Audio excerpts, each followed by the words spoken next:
muito grande dentro do campo, ele foi uma pessoa muito agregadora e era uma liderança silenciosa que internamente ele agregava. Então os jogadores gostavam de estar juntos e a concentração não era penosa com a presença do Perdigão. Tem vários fatores que podem indicar isso. Naquele momento nós indicamos o Perdigão como sendo esse fator, a partir de 2005 com o Muricy. Essa é nova, hein? Olha, ninguém sabia dessa importância do Perdigão. Essa é nova, uma novidade. Não, mas é verdade, é verdade. Tá? Quer dizer que o dirigente também contrata o jogador porque ele pode daqui a pouco pode não ter um grande rendimento. Ele não foi contratado por isso. Ele não foi, mas no correr dos acontecimentos, isso aí apareceu. Né?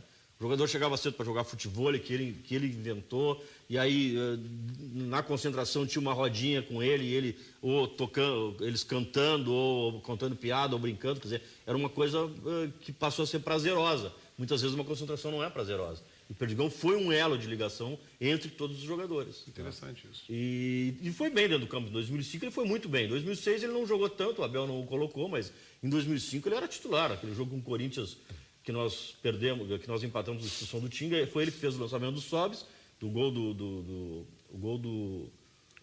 Sobis e o gol que o Tinga faria e que acabou não fazendo. Ele fez ele os dois. Ele que passou aquela bola pro Tinga? Foi ele. Tá, agora só tem o seguinte, tá? Bom, mas só tem o seguinte, foco. Esse foco foi criado, porque o Inter naquele ano perdeu o gauchão. Então, também. Então é assim, esse negócio de foco é que é uma coisa, é uma lenda. Não, né? em 2006... Ganhou porque teve foco. Em 2006... Ganhou porque tinha time também. Em 2006 nós perdemos o gauchão pro pior time do Grêmio da década. Pro pior time do Grêmio da década. O Grêmio treinado por Mano Menezes. Mas aquilo serviu como uma correção de rumo para nós. Né? O Abel recém tinha chegado, não sei se vocês lembram a escalação do time que jogou o Grenal. Não, eu não lembro. Eu lembro. Nós jogamos com... nosso meio campo foi Fabinho e Tinga, os dois volantes, Mossoró, Yarley, Michel e Fernandão enfiado. Esse foi o time. Extremamente ofensivo. Esse foi o time. Então, isso aí serviu de correção de rumo para nós. Chegou o presidente, já bateu na portinha. Né? A partir daí... Abel, como é que foi o time que ganhou Como é que foi o time que ganhou a Libertadores? O Belino é de concordar, aquele time do Grêmio era muito limitado. Né? Sem dúvida, mas o time de 2005 era mais limitado ainda, que era o time que estava na segunda divisão. Só para fazer a correção, o pior da década foi o de 2005. Nós conseguimos perder para o time do Grêmio, jogando em casa, no primeiro jogo foi 0-0. Foi 1-1, na verdade. Foi 0-0 e nós perdemos por um empate. Fizemos o primeiro gol. E aí, no final do jogo, uma bola alçada na área, um gol de nuca do Pedro Júnior. E ali entra a história também da importância do treinador em todo esse processo, porque o Mano foi muito bem ali. Sabedor da limitação do time, ele botou no primeiro jogo o Alessandro pela beirada, meio, no segundo frente. jogo o Wellington no meio. Então ele soube armar muito bem o time. Ou seja, isso é treinador, né? Que tem matéria-prima escassa para trabalhar e que faz ainda assim o time ser Então, para responder para o Carlos aqui, foco permanente. Às vezes a gente perde foco. Mas é nós perdemos, em alguns momentos a gente perdeu. Nós estamos discutindo aqui, é um momento que se discute, por exemplo, a entrada do dirigente nas questões do vestiário, né? Se debate que, por exemplo, se o Lucha está abrindo a porta. Não, a gente sabe que não está, a gente não está discutindo isso, a gente sabe que não está. O Dunga, a gente sabe que é centralizador também, embora ele sempre diga que respeita a hierarquia e tal, mas ele ali comanda com o pulso forte o vestiário e tudo mais. Quando é que o dirigente sabe que pode ou sabe que deve entrar naquela portinha ali, o presidente? Essa é uma questão de combinar as regras antes da contratação. Eu sempre combinei regra. Entendeu? Sempre combinei regra. Né? Teve um treinador, eu vou dizer o nome, Mário Sérgio, que combinou uma regra e depois, no primeiro momento, ele não cumpriu. Mas aí nós alteramos a regra. Por quê? O Mário Sérgio não se sente à vontade quando o dirigente assiste palestra.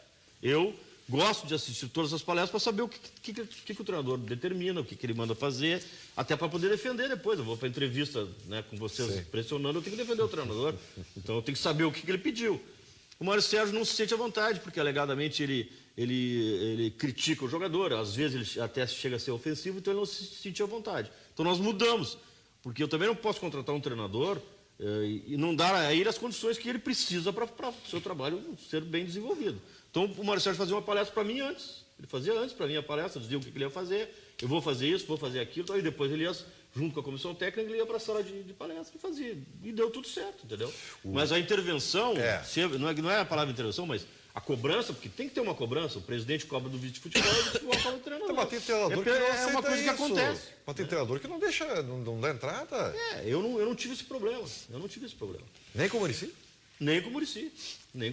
E eu vou te dizer, eu não creio que tenha treinador que não aceite. Eu não sei, eu não tenho nenhuma vivência de vestiário, Fernando, mas eu acho complicado um treinador que não aceite conversar com o dirigente. Eu nunca tive. Mas tem o que evita, e é uma coisa dentro do maior nível, tanto que ninguém sabe, nunca soube qualquer tipo de cobrança que tenha sido feita.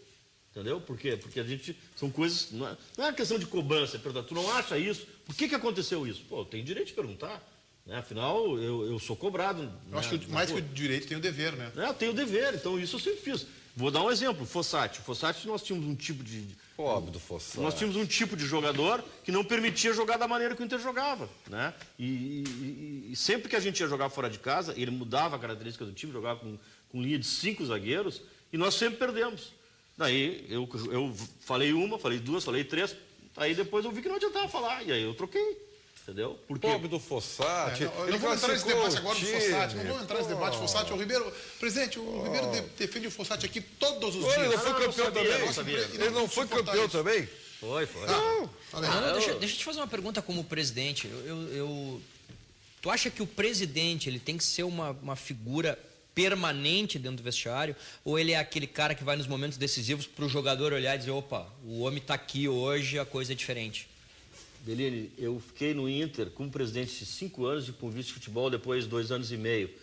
Nesse período eu faltei 3 jogos. E ia quase todos os treinos. Isso é uma questão minha. Eu estou no Inter, eu estava no Inter porque era futebol. Eu não gosto de obra, de cimento, de disjuntor, de lâmpada. Eu não gosto, entendeu? Tinha gente para ver isso. Eu não gosto de contabilidade, saber se tem que dar nota fiscal. Isso não é uma coisa que te motiva. Me motiva. Agora, o futebol me motiva. Então eu estava sempre lá, entendeu? Se é certo ou errado, não sei. Acabou dando certo, mas claro.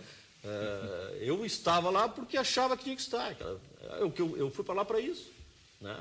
Então, às vezes, pode ter. Tem presidentes que não gostam de ir ao vestiário, que não vão, só vão de vez em quando. Conversei com... Tem presidente que vem... Eu me lembro de um caso, o Mustafa Contursi do Palmeiras veio para uma reunião comigo, o Dr. Fábio, aqui no Clube dos Três, tinha jogo Inter e Palmeiras à noite, ele pegou um avião às 6 da tarde e voltou para São Paulo. Entendeu?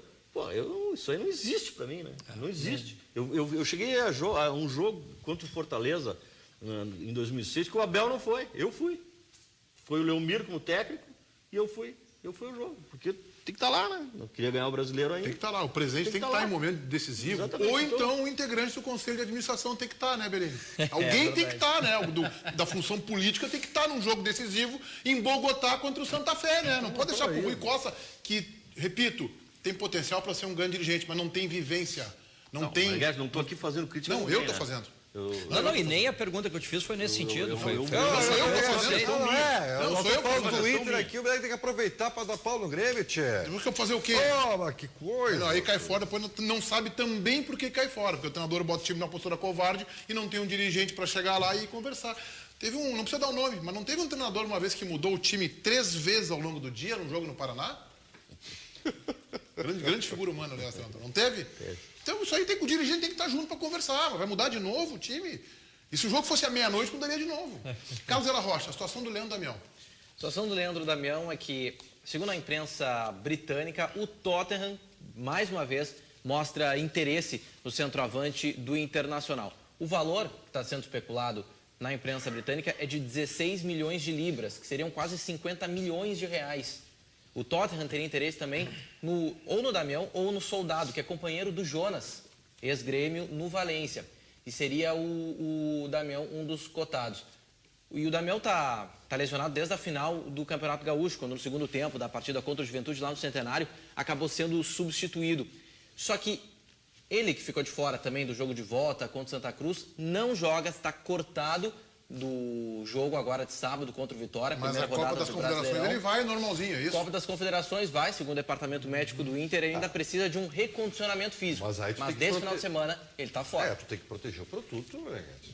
O Inter está louco. Aliás, eu sei, não precisa dizer, presidente, se fosse o presidente Fernando Carvalho, já tinha vendido há horas. Já tinha vendido há horas.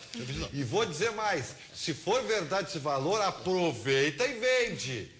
Porque aquele valor de 20 milhões disso aí não existe mais, hein? Olha... Aquele valor de 20, que eram 20 milhões de euros em euro, esse valor dá cerca de 18. É muito próximo da... 18,6 milhões de euros. É um bom valor. Quanto é que vale o Damião, presidente Carvalho? É por aí, 20, 25, 22, depende do mercado, né? Depende da Copa das Confederações. Se faz uma boa Copa das Confederações... Se jogar, né? Se jogar, né? Vai entrar, em algum momento vai entrar. Já se valoriza automaticamente no momento que é convocado, né?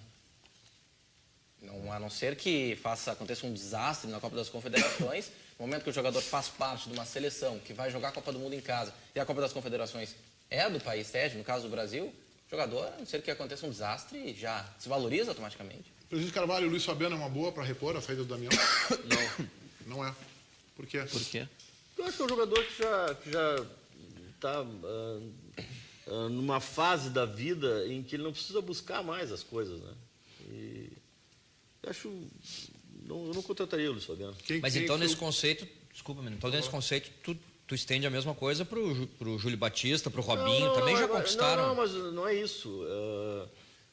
Na questão do Luiz Fabiano, o Luiz Fabiano já, até pelo temperamento dele, pelo que ele faz, pelas declarações que ele dá, né?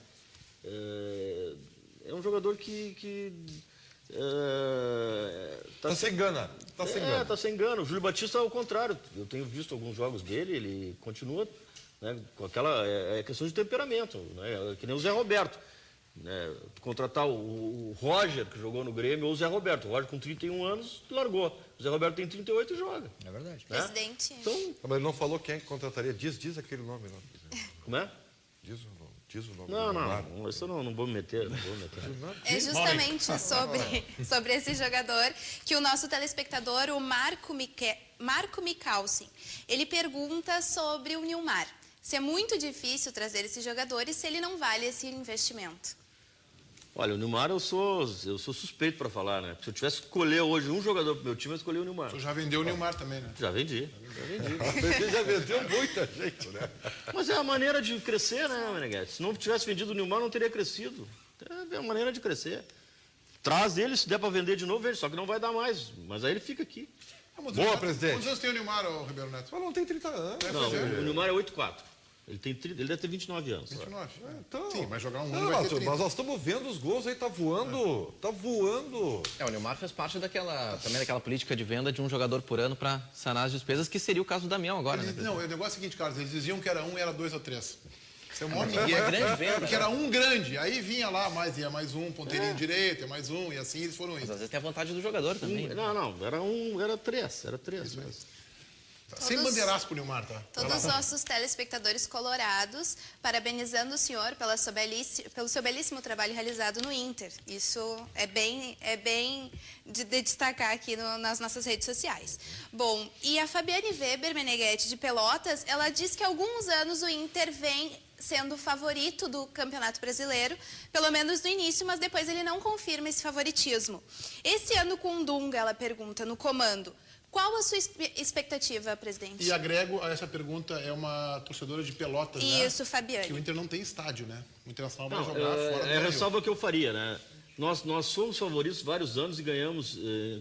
Fomos vice-campeões em 3 oportunidades, em 2 delas com acontecimentos extra-campos bem ponderáveis. Um deles foi aquele campeonato 2005, 11 jogos foram anulados.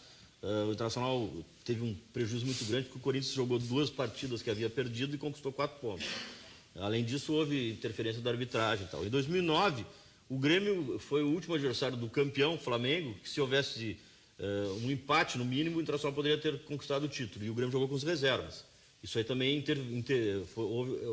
na minha avaliação, é uma interferência indevida no resultado final do campeonato. Mas faz parte. Esse ano, nós temos aí um grupo que ainda precisa de alguns acréscimos quantitativos, e antes mesmo nós já falamos sobre isso. Só que eu tenho um receio muito grande desse problema que nós teremos de jogar em Caxias, né? Não pelo estádio, não por um jogo isolado, e sim pela sequência de jogos. Se nós jogarmos lá contra o Náutico e viermos aqui para jogar numa quarta-feira, o jogador passará a semana inteira viajando, não terá lazer, não terá descanso, e a sequência de situações como essa vai acabar prejudicando. Então eu tenho muito medo por isso. E só não coloco o Internacional como um dos favoritos esse ano por essa situação. Se nós superarmos esse problema que é mais administrativo do que